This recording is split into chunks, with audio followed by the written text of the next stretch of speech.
오늘은 대구에서 그 대표적인 시장이죠. 대구 칠성시장을 찾았습니다. 소리 잘 들립니까? 예. 칠성시장은 대구 시민들이 가장 많이 찾는 전통 재래시장이죠. 제가 여기 와서 27일 열리는 윤창중 정치학교 그 홍보를 하기 위해서 직접 제가 여기 와가지고 전단지를 배포하면서 과연 대구 시민들, 경북 도민들을 포함해 가지고 영남권 국민들께서는 박근혜 대통령이 지금 장기간 저렇게 어려운 정치적 시련에 빠져 있는 것을 어떻게 생각하고 계시는지 제가 참 직접 체감할 수 있는 기회였습니다. 역시나 많은 분들이 절대 다수가 정말 박근혜 대통령이 너무 억울하다. 도대체 박근혜 대통령을 이렇게 하염없이 감금하고 있는 문재인을 왜 가만히 내버려 두느냐라는 그 원성이 정말 하늘을 찌르고 있습니다. 박근혜 대통령이 아무런 죄가 없는데도 불구하고 저렇게 벌써 2년 3개월에 걸쳐 가지고 서울 구치소에 전 한마디로 불법 감금되고 있는 겁니다. 민주주의라는 이름으로 일구의 대통령이 2년 4개월 동안 대한민국 이 사법부가 33년이라는 사실상 그 중형, 사실상 그 종신형을 때렸지만은 이 대구 시민들, 경북 도민들은 박근혜 대통령이 아무런 죄가 없다. 그럼에도 불구하고 대한민국 이 나팔수 문재인 언론과 당시 부산의 김무성, 대구의 유승민과 같은 새누리당 62명의 배신자들에 의해서 억울하게 탄핵을 당했다. 박근혜 대통령이 탄핵을 당하실 때에 실제로 어떤 죄목이었느냐, 법률적으로 객관적으로 박근혜 대통령이 어떤 부분이 잘못됐기에 탄핵을 당해야만 하느냐 하는 부분이 전혀 밝혀지지 않았는데도 불구하고 완전히 인민재판 마녀 사냥으로 여성 대통령 박근혜 대통령을 탄핵시키고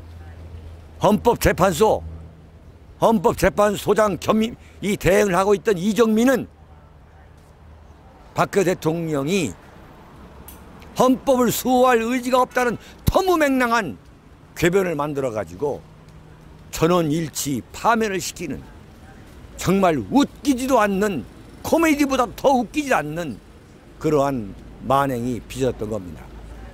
이것을 대구 시민들, 경북 도민들, 경상도 국민들이 다 알고 있습니다. 그러나 대한민국 이 경상도 언론들, 경상도 국회의원들, 자유한국당 국회의원들이 박근혜 대통령 탄핵에 앞장섰던 장본인들이기 때문에 지금 대구 시민들의 이 정말 이 민심을 전혀 반영하지 않고 있는 겁니다. 언론은 언론대로 박근혜 대통령 탄핵에 앞장섰기 때문에 민심이 박근혜 대통령에 대해서 가슴이 찢어지는 분노를 느끼고 있다는 것을 지금 전하지 않고 있고, 대구 출신 유승민, 주호영 뭐 할 거 없이 거의 90% 이상이 박근혜 대통령 탄핵에 앞장서지 않았습니까? 경북 자유한국당 국회의원들을 말할 거 없고, 부산 경남의 자유한국당 국회의원들은 경상도 국민들이 국회의원을 만들어주니까 자기네들이 만든 그 대통령을 탄핵하는데 앞장섰어. 그럼에도 불구하고 지금 그들이 다시 뻔뻔하게 나와가지고 내년 4월 총선에 나오겠다고 지금 설치되고 있는 거 아니겠습니까? 만약에 그들이 다시 나온다면, 그런 세상이 된다면 박근혜 대통령은 정말 감옥에서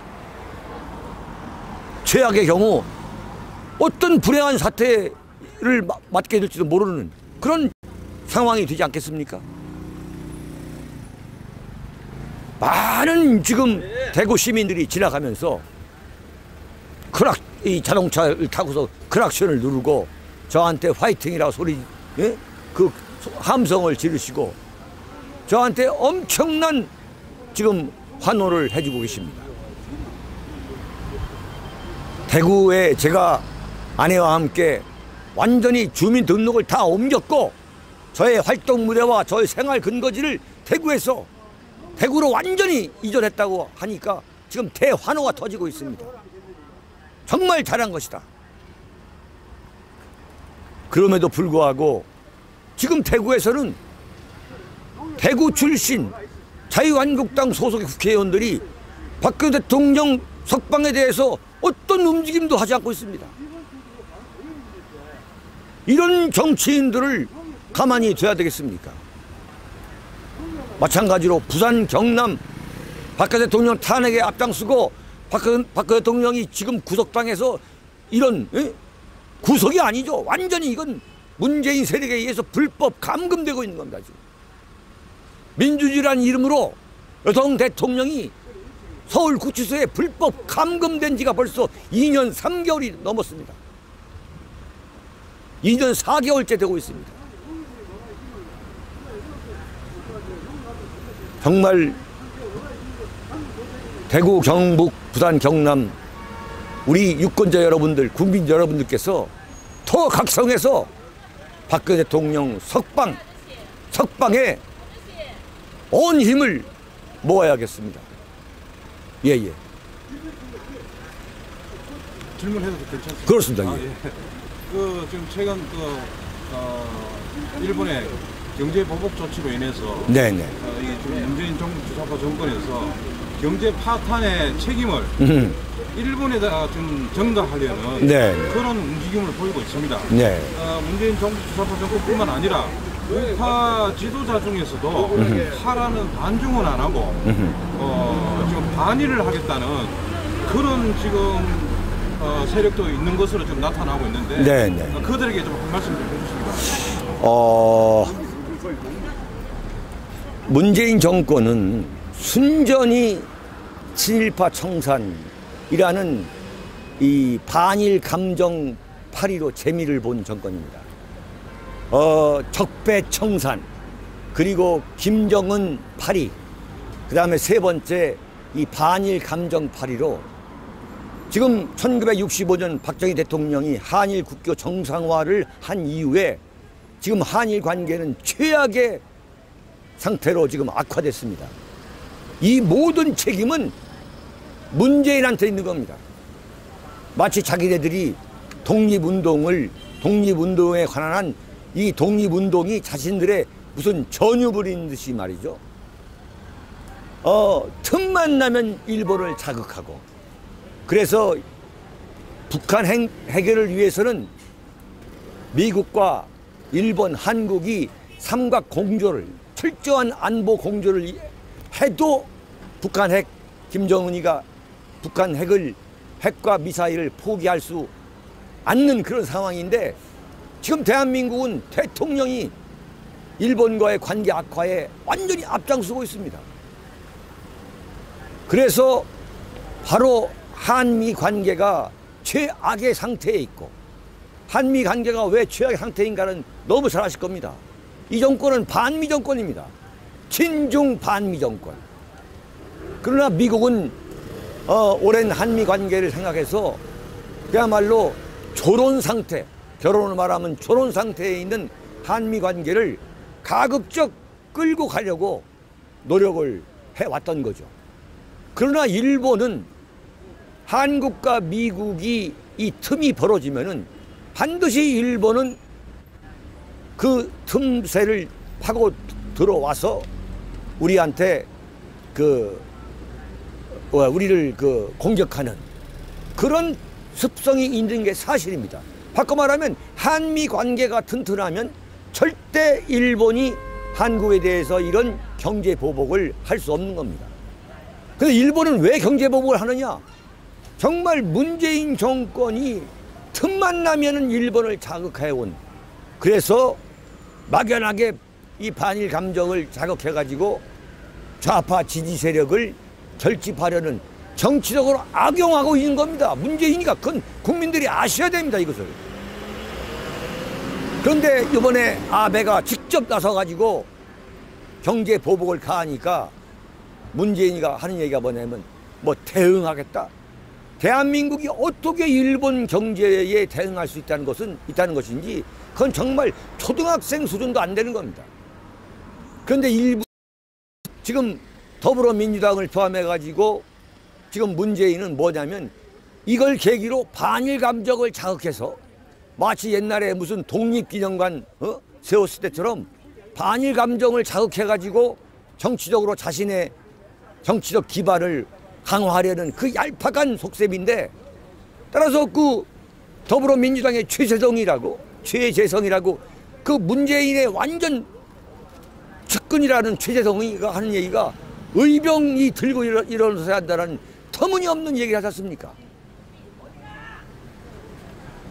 한일 관계, 한미 관계, 한미일 삼각관계가 이 똘똘 뭉쳐야만 북한과 중국과 러시아에 대항할 수 있는 이 시스템인데 이걸 깨버리는 게 바로 문재인 아닙니까? 그런데 거기에 대해서 의병 활동을 해야 된다. 그리고 또 박범계 같은 그러한 사람은 대한민국에는 일본을 평균 수준 이상으로 좋아하는 세력이 많다. 이런 황당무계하게 반일 감정을 자극해가지고 한번 해보려고 지금 하고 있는 거 아니겠습니까? 막연하게 일본을 공격하면 그건 애국자다. 그런 앞뒤 모르는 터무니없는 반일 감정의 시대는 이미 끝났습니다. 분명히 알아야 됩니다.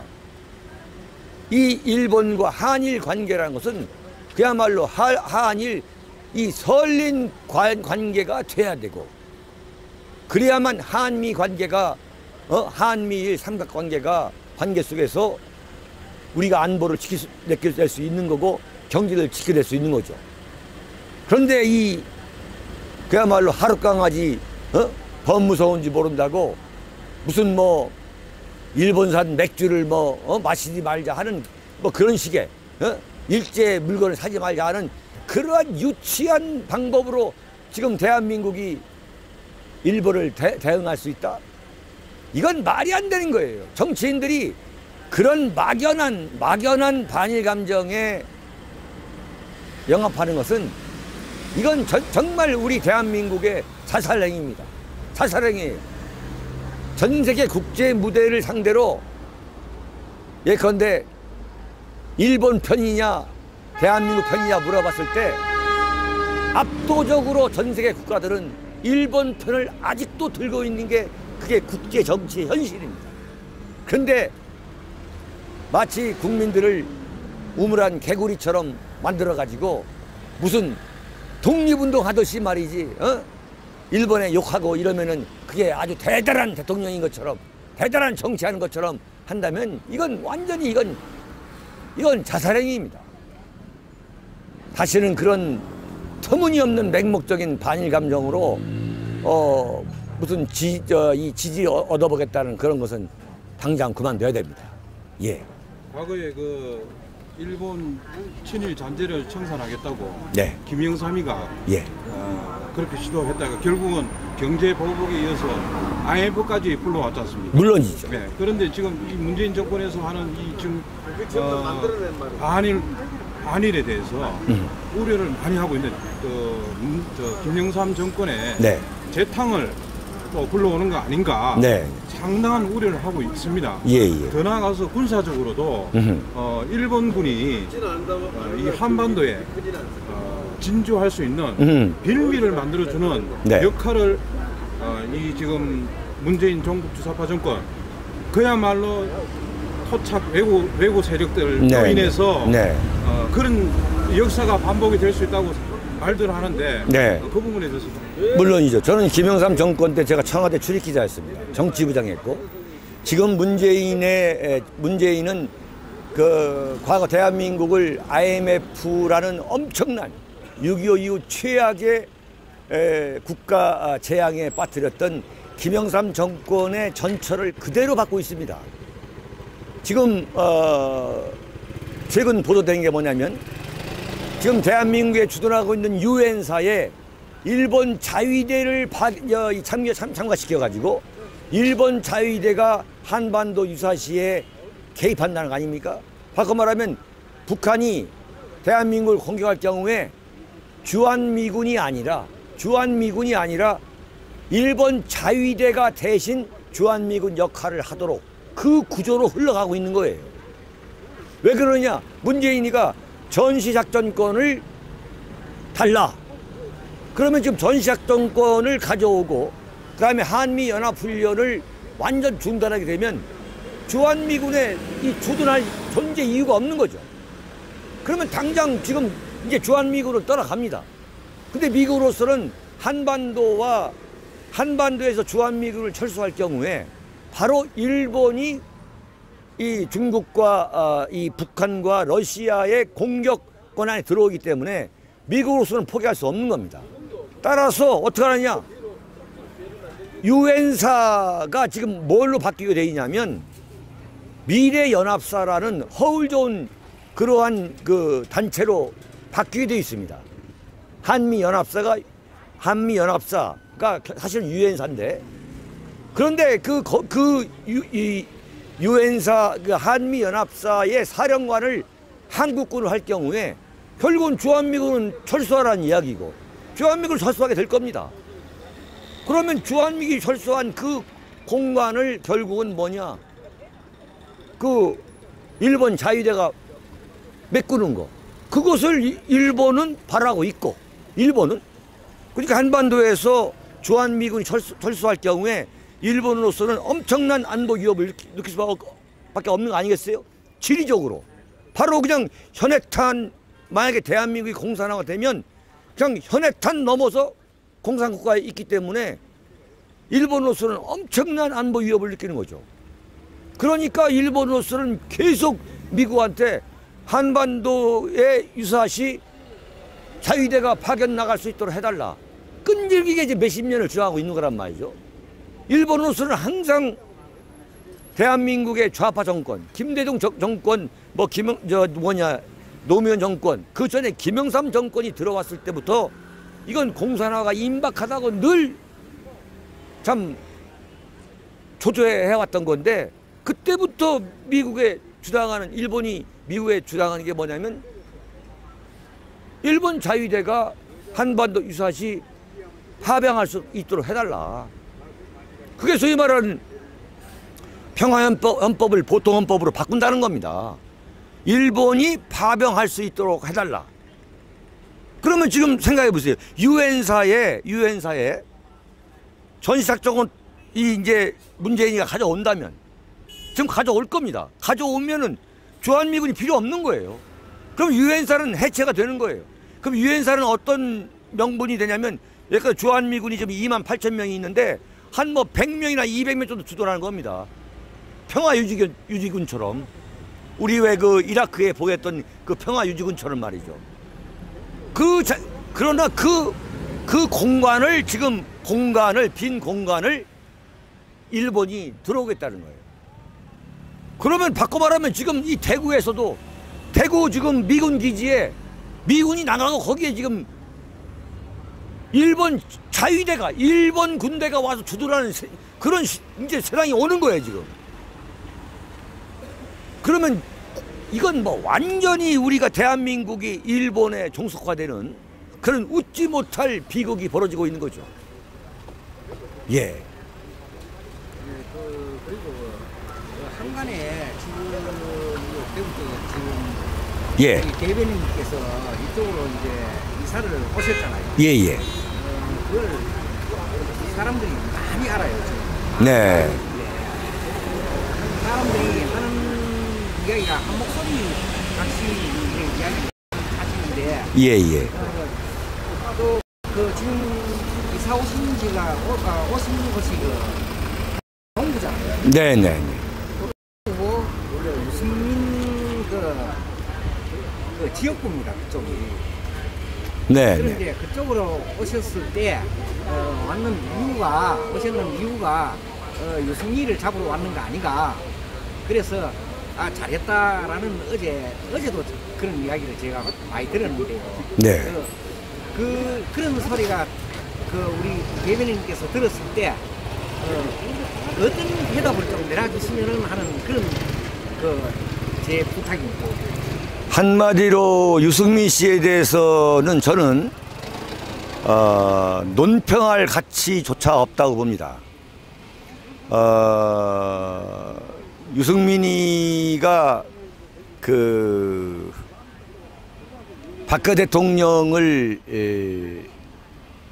배신하고 거기에 비수를 꼽음으로써 전국적으로 이름이 알려졌는지는 모르겠습니다만 저는 사실 제가 26살 때부터 정치부 기자를 한 사람입니다. 제가 본격적으로 정치 전개에 입문을 하지 않아서 그렇지 제가 26살 때부터 정치부 기자를 하면서 정말 지금 근 40여 년에 이르는 이 언론인 생활을 저는 정치부 기자를 했습니다. 제가 만약에 정치를 시작했다면 지금 11대부터 20대까지니까 한 10선은 됐을 겁니다. 그런데 무슨 그런 사람에 대해서 제가 언급하는 것은 제가 언급할 가치도 없고 논평할 가치도 없고 그렇게 보는 거고 제가 대구 지하철 1호선 방촌역 4번 출구에 저의 사무실이 있고 또 숙소가 있으니까 많은 분들이 또 특히 언론에서 제가 유승민을 잡으러 대구에 내려온 게 아니냐 이런 보도를 많이 이제 하고 있는데 저는 제 입으로 그런 이야기를 한 일이 없습니다. 저는 현재로서 어떤 결정도 내리지 않았고 어떤 선택도 하지 않았습니다. 단지 박근혜 대통령이 너무 억울하게 지금 감금돼 있다. 그런데 대구 시민, 경북 도민들, 또 부산 경남 우리 국민들이 박근혜 대통령 석방을 위해서 보다 좀 더 강렬하게 노력해 주셔야 되는 게 아니냐, 이걸 호소하기 위해서 저는 사실 내려왔습니다. 그리고 제가 내려온 것은 박근혜 대통령의 그 억울함, 정말 사무치는 억울함, 그걸 박근혜 대통령의 첫 번째 수석 대변인으로서 지금 박근혜 대통령이 감옥에 갇힌 지가 지금 2년 4개월이 됐습니다. 2년 4개월 동안 이렇게 불법 감금되어 있는 그런 나라가 전 세계에서 나라다운 나라에 없습니다. 두 번째는 박근혜 대통령 탄핵에 앞장서고 저 전라도의 박지원, 문재인, 안철수 세력과 영합해가지고 박근혜 대통령을 오늘날 이 지역에 만든 그 대구, 경북, 부산, 경남의 그 배신자들이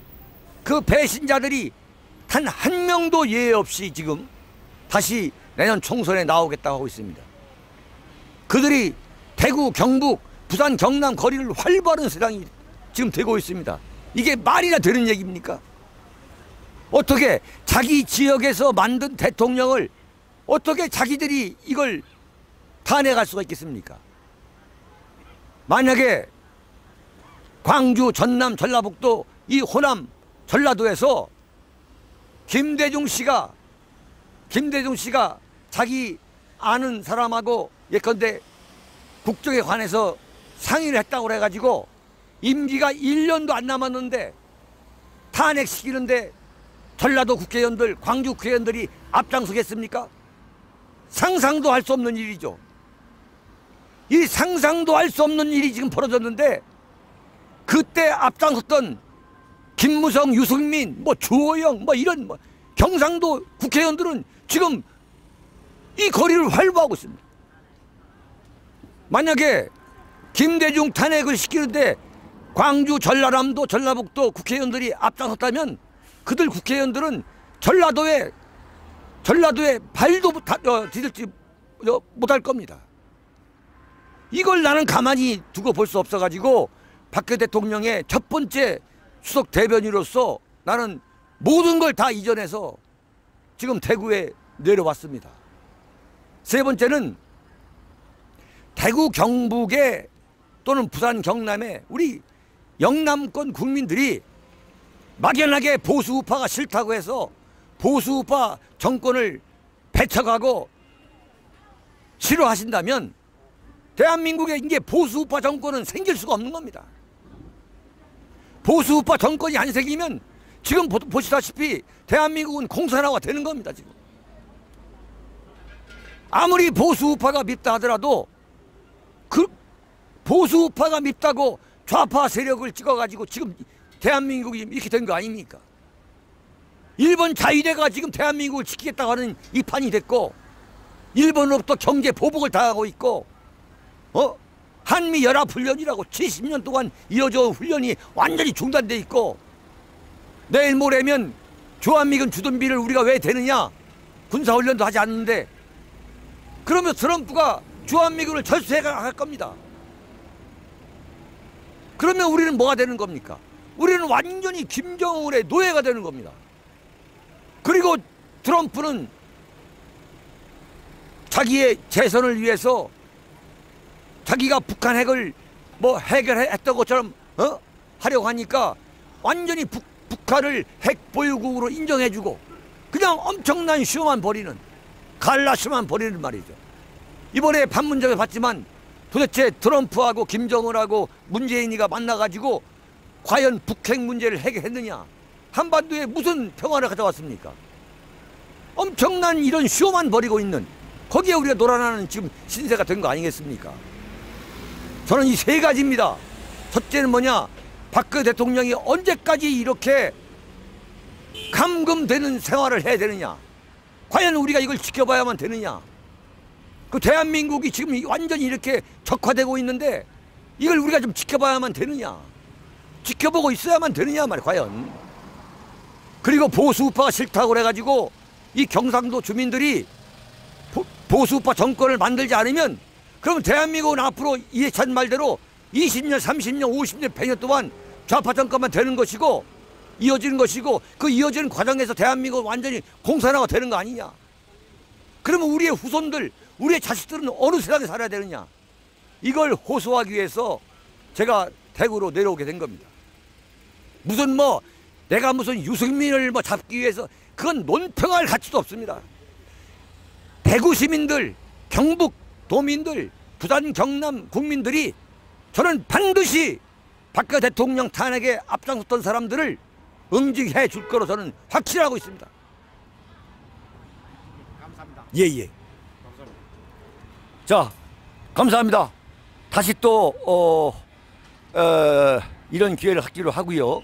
오늘 그 칠성시장에 직접 와보니까 정말 우리 서민들, 대구 시민들이 이렇게 사시는구나 하는 것을 제가 참 뼛속 깊이 느끼게 되는 거고 7월 27일 오후 6시부터 9시까지 3시간 동안 대구 동구 이시아 폴리스 내에 섬유박물관 2층에서 윤창중 정치학교 24번째입니다.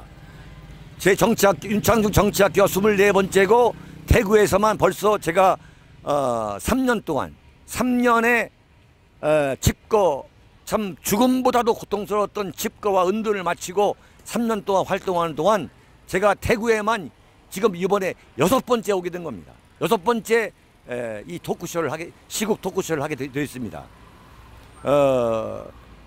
스페셜 게스트로는 여러분 잘 아시는 강용석 변호사, 그 다음에 김세희 전 MBC 기자, 그 다음에 보수 우파 스님이신 성호 스님, 또 이봉규 박사, 그 다음에 그날 그 애국가 제창뿐만 아니라 그날 그 성악 공연이 있습니다. 우리 이믹선 바리톤 성악가, 대구가 낳은 이믹선 이 교수님이 또 한 곡 뽑으실 겁니다. 무료 입장입니다. 다들 좀 오십시오. 지금 우리 김시숙 TV, 그 다음에 번개시장 TV 보시는 시청자 여러분들 잊지 마시고 친구분 또 지인분들과 함께 27일 오후 6시 이시아폴리스 섬유박물관으로 꼭 오시기 바랍니다. 여러분 대단히 감사합니다. 여기서 마치겠습니다. 고맙습니다. 고맙습니다.